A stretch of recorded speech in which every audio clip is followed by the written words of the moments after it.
que a Bíblia não diz. A sombra de Pedro curava, é certo dizer isso. Atos 5:15. Este texto tem sido bastante discutido entre alguns exegetas. Há os que interpretam este texto afirmando que a sombra de Pedro verdadeiramente curava. Há uma outra linha de interpretação que afirma e assegura que a sombra de Pedro não curava. Vamos agora analisar essa questão. O sombra de Pedro curava ou não? O texto de Atos 5:15 nos mostra essa grandiosa realidade dos milagres que eram feitos por Deus através da vida dos seus apóstolos, a ponto de levarem os enfermos até pelas ruas e os colocarem sobre leitos e macas, para que, ao passar Pedro, ao menos a sua sombra se projetasse em alguns deles. Vejamos um texto em Lucas 6:19. E todos da multidão procuravam tocá-lo, porque dele saía poder, e curava todos.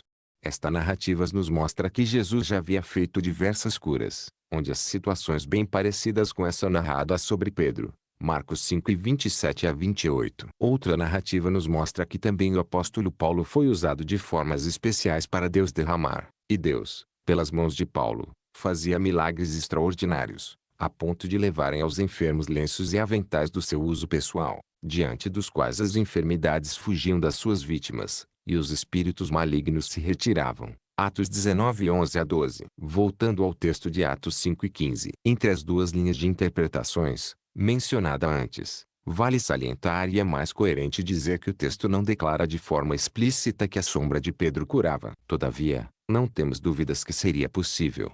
João 14:12. Não devemos forçar o texto e tirar as nossas próprias conclusões, pois a própria Bíblia diz que não podemos ir além do que está escrito. 1 Coríntios 4:6. Na hora de citar por que não dizer, as pessoas criam que a sombra de Pedro curava, e não afirmar que curava. Leamos com atenção o que diz o texto. Transportavam os enfermos para as ruas e os punham em leitos e em camilhas, para que ao menos a sombra de Pedro, quando este passasse, cobrisse alguns deles. Observe que não está dito que a sombra de Pedro curava. Nos textos de Lucas 6:19, Atos 19:12.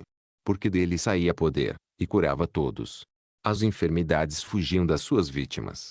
Atos 19:12. Aqui sim podemos afirmar. Quanto mais você estudar a palavra de Deus, aprenderá a discernir tudo o que não cabe, ou o que não condiz com a mensagem de Deus. Amém. Até próxima. Elaborado por Jarbas Epifânio.